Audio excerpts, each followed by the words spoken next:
Alright, good morning mga kachokoran. Eto, as usual, meron tayong guyabano at malunggay tea. Napaka masustansya na ito sa ating katawan. Ang sarap nito sa umaga. Bago ka magkape, eto muna unahin natin.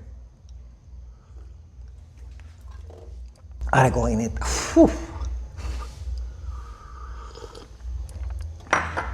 Pasok pa ako dun. Pasok pa ako dun. Mainit-init pa yung pandesal dito.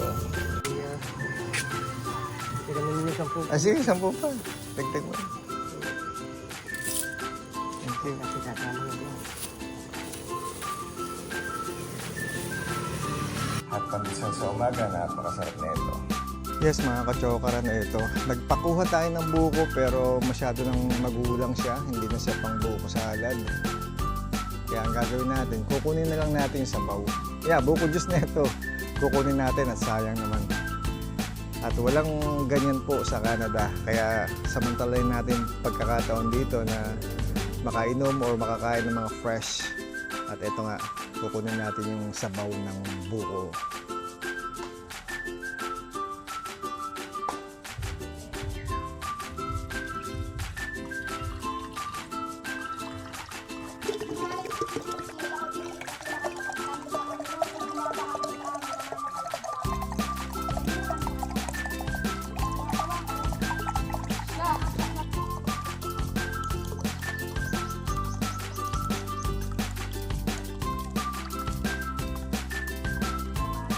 Okay, ito na ang the best water in the world.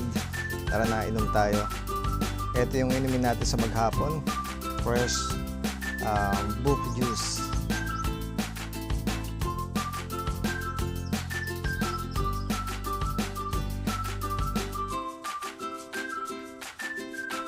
Nice.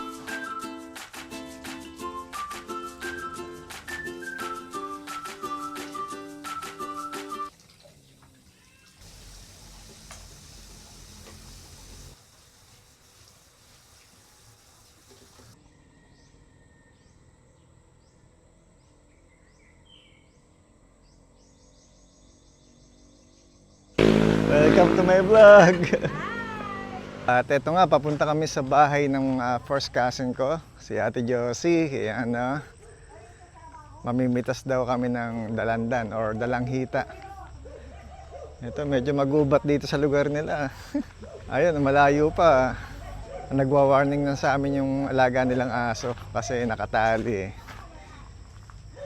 Medyo matapang yata yun. O, ito, ayan, nagwawala. Ayan. Huwag kang makakawala, ha?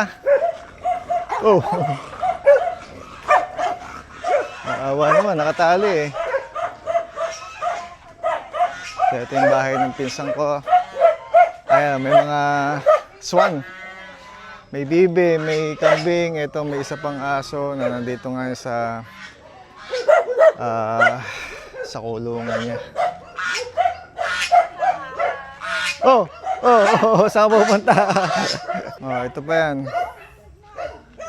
Ito yung bahay kubo nila.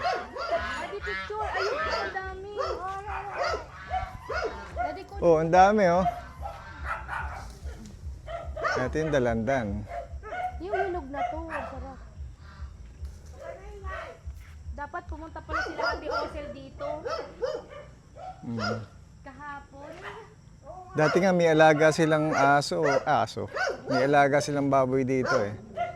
Yan yung pinakakural nila. Pero parang ngayon empty na. Walang laman yung kanilang kural. Ito puno ng kape. Yan, coffee tree. At yung pinsan ko, yan siya nangunguha ng dalandan. Pwede ba mabaong ko to? Oo. Dati sunod. Pwede mong dalhin niya sa Canada. Tama na te. Tama na te, okay na yan. Uli ako pag ano sa next. Ang daming bunga oh. Ako ka balik! Oo, dadalhin ko sa Ayan. Canada. Sige, sige, marami pa rin, Oo, kasi kami dalawa lang. Yan yung si ano, ang dami, sangkayan. Dadalhin namin sila daddy. Ayan. Macy? Sige. Wow, ang dami oh, Hindi dalandan. ko muna ipabulot para sa next week. Wag muna, may hinog ka agad dyan. Madala para Sana ba tayo nilagyan dito? Ay, hindi ko naalala. Hindi ko rin gusto niya. Ito yung dalandan. Ayan, oh. Abot kamay lang, oh. Ayan, madalandar. Yan, hindi ka naman yun rin. Yun, nandun. Ito pa. Ay, ano pa yung bukod na rin? Meron pa ba? Hindi yan, hindi ko rin. Ah. Oo, yun ang Etong puno na to, hindi ko alam kung anong puno eh, kung anong klase. Pero ang bunga niya saging, oh. Ay, saging ang bunga. No, joke lang. Ten, anong puno ito? Anong puno? Rambutan. Ah, rambutan pala to. Sa September. Ay, kambing, daddy, look. Oh, Cute. Hindi na nalagat? yun yung nanay niya, sa ilalim. Ayan, oh. Kambingan ng pinsang ko. Ayan, oh. Ay, nabuhay na din. Bakit sa labi ganyan na din? Hindi na ulang na. Pwede na. Kulang na yan. Oh, Mas magaganda. Parang may lahi, ano? Kuya? Ay, ganun doon. Yan, burungan. Ang tatangkad, oh. Ayan, yun yung mga Oh, eto. Kukuha tayo ng pomelo at kainin natin ngayong umaga. There you go! Alright! Oh, one more. Isa pa, isa pa. Ah? Ayun. Oh! Oh! So, eto yung pomelo natin. Fresh na fresh. Oh. Ang tamis ng ano to, pomelo na to. Overripe na nga itong isang to. Pero okay pa rin. Pwede pang kainin. At sa amoy pa lang, aroma pa lang ng pomelo, talaga namang napakasarap kainin. Mukhang fresh na fresh nga. Sa amoy pa lang eh. Yan, dito po yan. Sa aming lugar sa Quezon Province.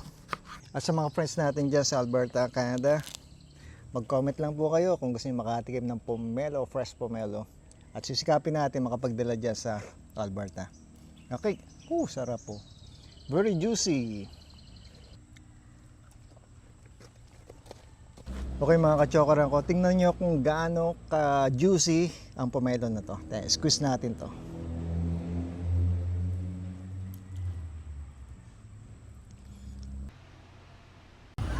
Ayan, ito. Pinipick up natin. Oh, hindi ko na makakilala yung sapatos ko ah.